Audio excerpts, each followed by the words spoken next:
Hello everyone, आप सभी का स्वागत है मनीष एकेडमी यूट्यूब चैनल पर। कल की क्लास में हम पढ़ रहे थे वॉइस, और वॉइस में मैंने प्रेजेंट इंडेफिनिट के अफर्मेटिव और नेगेटिव को करा दिया था।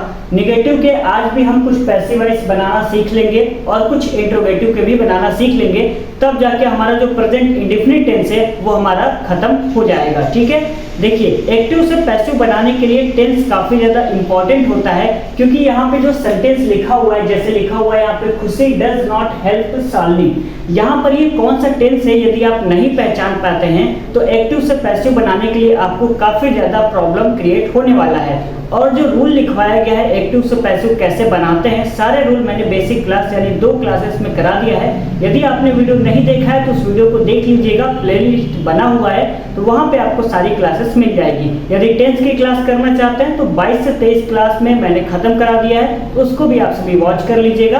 तो चलिए आज की क्लास को हम स्टार्ट करते हैं। देखिए नेगेटिव सेंटेंस आप सभी को पता है कि हम क्या पढ़ रहे हैं, प्रेजेंट इंडेफिनिट टेंस पढ़ रहे हैं। तो इसमें नेगेटिव में स्ट्रक्चर क्या होता है, तो ये होता है कि सब्जेक्ट प्लस में डू या तो डज का प्रयोग होता है, प्लस में नॉट का प्रयोग होता है, और वर्ब की पहली फॉर्म और प्लस में ऑब्जेक्ट, यही तो होता है। ये आपका क्या है, प्रेजेंट इंडेफिनिट टेंस का यहाँ पे स्ट्रक्चर मैंने लिखा है। सब्जेक्ट प्लस में डू या तो डज का प्रयोग किया जाएगा, फिर नॉट का प्रयोग आएगा, और वर्ब की पहली फॉर्म का प्रयोग किया जाएगा, और ऑब्जेक्ट का प्रयोग किया जाएगा। यदि मैं अफर्मेटिव की बात करता हूं तो सब्जेक्ट ऊपर से वर्ब की पहली फॉर्म एस या यस लगाएंगे, और उसके बाद में ऑब्जेक्ट का प्रयोग करते हैं, जो कि कल की वीडियो में मैंने बता दिया था।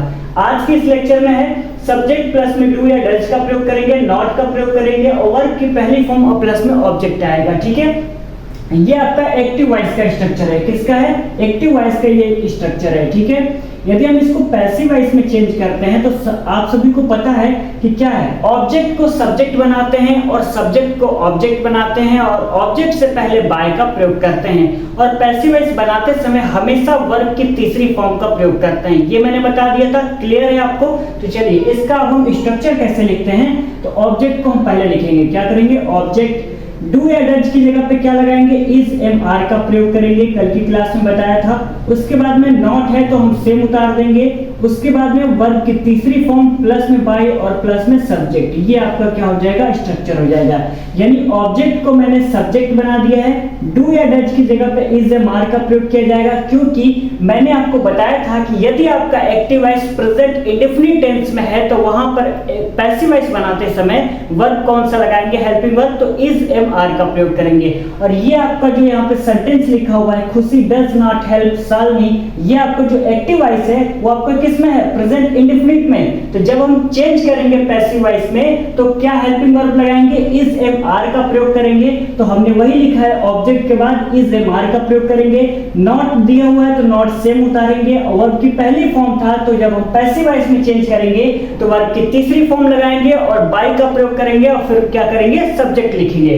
तो चलिए अब हम यहाँ पे क्या करते हैं, एक्टिव से पैसिव बना लेते हैं। लिखा हुआ है खुशी डज नॉट हेल्प शालिनी, तो यहाँ पर आपको पता है ऑब्जेक्ट क्या है, शालिनी हमारा ऑब्जेक्ट है। तो अब हमें पैसिव वॉइस का जो स्ट्रक्चर है उसको देखना है। एक्टिव वॉइस में जो स्ट्रक्चर है उसको याद करने की कोई जरूरत नहीं है। ठीक है, और आपको कुछ भी याद नहीं करना है, बस ध्यान से इस क्लास को देखिए, क्लास में एक एक चीज को समझने का प्रयास करिए, और जब क्लास खत्म हो जाए तो थोड़ा सा रिवीजन कर लिया करिए, और जो बुक में आपके एक्टिव से पैसिव हैं उसको रिवीजन कर लिया करिए। बस इतना इनफ है आपके लिए समझने के लिए। ठीक है, तो क्या है, ऑब्जेक्ट हमारा क्या है, शालिनी है। तो यहाँ पे हम सबसे पहले क्या लिखेंगे, ऑब्जेक्ट को सब्जेक्ट बनाते हैं तो हो जाएगा शालिनी। ठीक है, यहाँ पे डज है तो किसका प्रयोग करेंगे, इज एम आर का प्रयोग करेंगे। आर का प्रयोग हम कर नहीं सकते क्योंकि एक वचन की बात की जा रही है, तो इज लगाते हैं। ठीक है, उसके बाद में नॉट है तो हम नॉट सेम उतार देते हैं, यहाँ तक कोई दिक्कत। शालिनी इज नॉट, उसके बाद में वर्ब की तीसरी फॉर्म लगाना है, और हेल्प का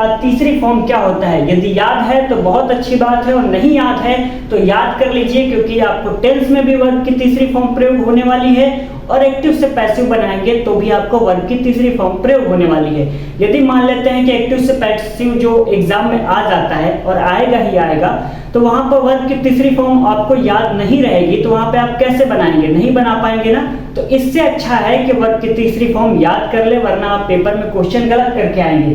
तो नहीं करके आए इसलिए याद कर लें। तो शालिनी इज नॉट, हेल्प का हो जाएगा हेल्प, क्या हो जाएगा, हेल्प।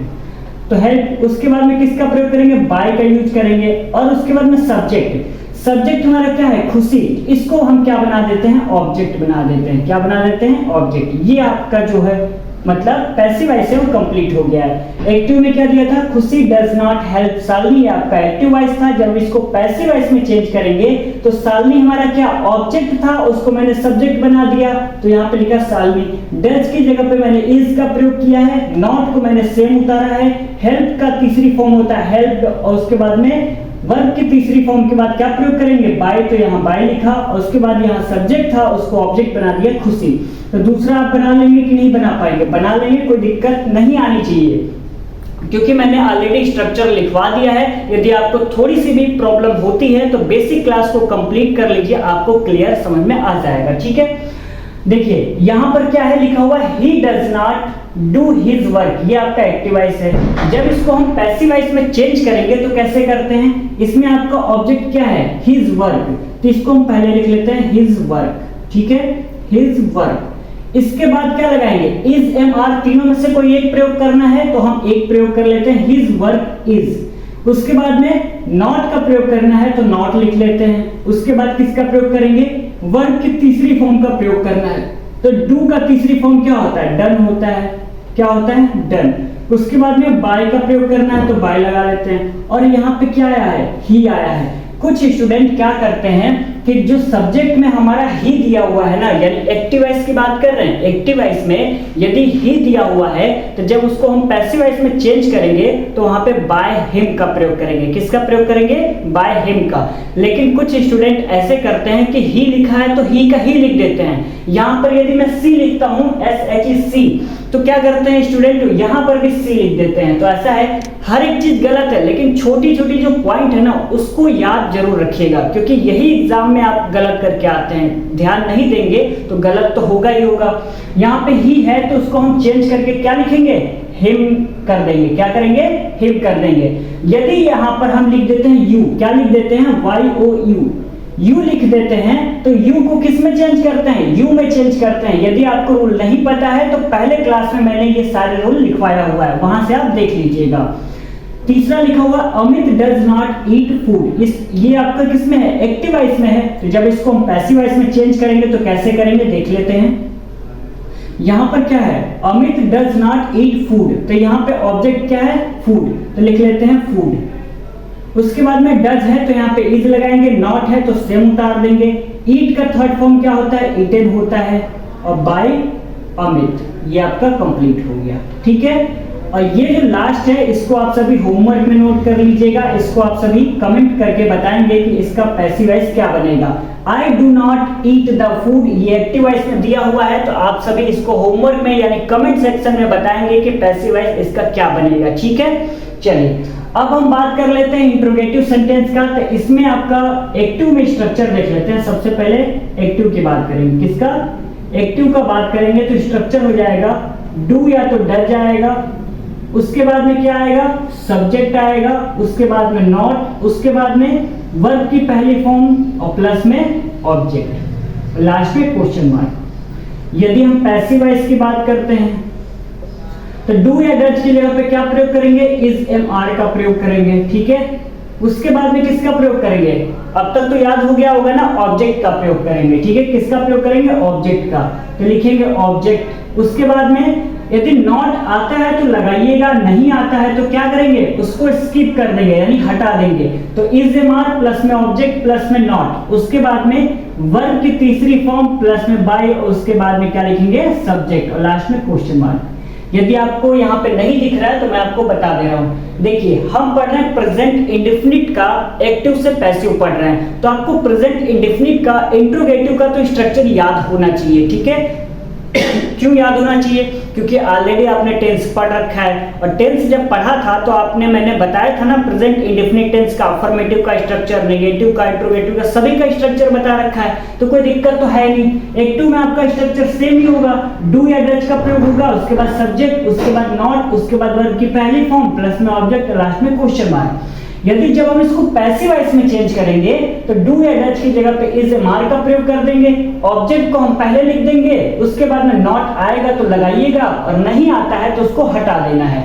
तो यानी ऑब्जेक्ट के बाद नॉट लगाना है तो लगाइए, मतलब यदि सेंटेंस में नॉट आया है तो लगाइएगा, नहीं आया है तो डायरेक्ट हम ऑब्जेक्ट के बाद वर्ब की तीसरी फॉर्म का प्रयोग करेंगे, उसके बाद में बाय का प्रयोग करेंगे और उसके बाद में सब्जेक्ट और लास्ट में क्वेश्चन मार्क ऐड कर देंगे। ये आपका हो जाएगा एक्टिव वॉइस से पैसिव वॉइस इंट्रोगेटिव में। ठीक है, जैसे यहाँ पे एक एग्जांपल लिखा हुआ है डू आई प्ले फुटबॉल, ये आपका एक्टिव वॉइस में है, इसको पैसिव वॉइस में चेंज करना है तो कैसे करते हैं आइए अब हम देख लेते हैं। ठीक है, देखिए यहाँ पे डू है, सबसे पहले डू एड्रेस था तो हम क्या लिखेंगे, इज एमआर लिखेंगे, तो यहाँ पर इज लिखेंगे, क्या लिखेंगे, इज। उसके बाद में क्या लिखना है, ऑब्जेक्ट, और ऑब्जेक्ट यहाँ पे सभी स्टूडेंट को पता होना चाहिए कि ऑब्जेक्ट हमारा क्या है, ऑब्जेक्ट हमारा फुटबॉल है, तो यहाँ पे क्या है, फुटबॉल, तो लिखेंगे इज फुटबॉल, इज फुटबॉल।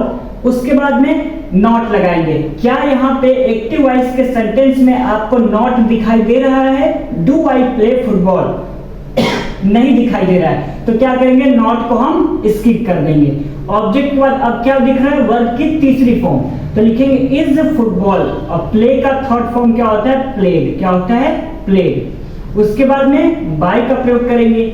यहां पर आई लिखा हुआ है, क्या लिखा हुआ है, आई। अब इसको किस में चेंज करेंगे, सबसे ज्यादा इंपॉर्टेंट यही है कि आई को किस में चेंज करेंगे, ही को किस में चेंज करेंगे, सी को, यू को, दे को, इन सबको किस में चेंज करेंगे, ये रूल एक बार पढ़ लीजिएगा तभी हो पाएगा, वरना काम नहीं चलेगा ऐसे। तो इज फुटबॉल प्लेड बाई, आई को चेंज करते हैं मी में, तो हमने यहाँ पे मी लिख दिया और लास्ट में क्वेश्चन मार्क, यानी ये आपका जो पैसिव वॉइस है वो कंप्लीट हो गया है। ठीक है, एक बार फिर से समझ लेते हैं। एक्टिव वॉइस में लिखा हुआ है डू आई प्ले फुटबॉल, तो देखिए एक्टिव वॉइस में मिला लीजिए, डू एडल्ट पहले आ गया, सब्जेक्ट मैंने आई लिखा हुआ है, नॉट कहीं नहीं है तो कोई बात नहीं, वर्ब की पहली फॉर्म प्ले हो गया, ऑब्जेक्ट हमारा फुटबॉल है।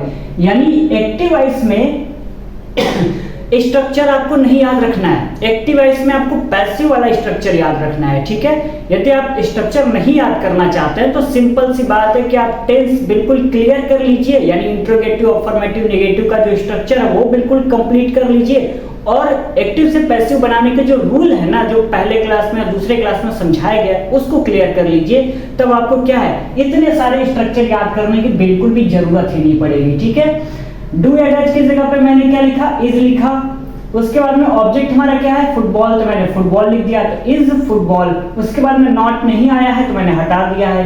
वर्ब की तीसरी फॉर्म तो प्लेड हो जाएगी, वर्ब की तीसरी फॉर्म प्लेड हो जाएगी, प्ले की थर्ड फॉर्म क्या होती है, प्लेड। उसके बाद में बाय लगाएंगे और आई को मैंने चेंज कर दिया मी में, यहां तक कोई दिक्कत नहीं होगी। ठीक है, आगे लिखा हुआ है does she read a book, does she read a book, ये एक्टिव वॉइस में है, इसको पैसिव वॉइस में चेंज करना है तो कैसे करेंगे, डज की जगह पे क्या लगाएंगे, इज लगाएंगे, क्या लगाएंगे, इज लगाएंगे। ऑब्जेक्ट हमारा क्या है, अ बुक, तो लिखते हैं a book, is a book. उसके बाद में वर्ब की तीसरी फॉर्म का प्रयोग करना है, तो रीड की तीसरी फॉर्म क्या होती है, तो रीड की होती है रीड। उसके बाद में बाय का प्रयोग करना है तो बाय लिख लेंगे, और सी को हम चेंज करते हैं किसमें, हर में चेंज करते हैं, किसमें चेंज करते हैं, सी को किसमें चेंज करते हैं, तो सी को चेंज करते हैं हर में। ठीक है, तो देखिए अब ये लास्ट वाला बचा है does your uncle love you, ये आपका होमवर्क है, क्या है, ये आपका होमवर्क है। दो क्वेश्चन मैंने होमवर्क में दिया है, एक नेगेटिव का I do not eat the food active voice में, इसको पैसिव वॉइस में चेंज करना है, कमेंट करके जरूर बताइएगा।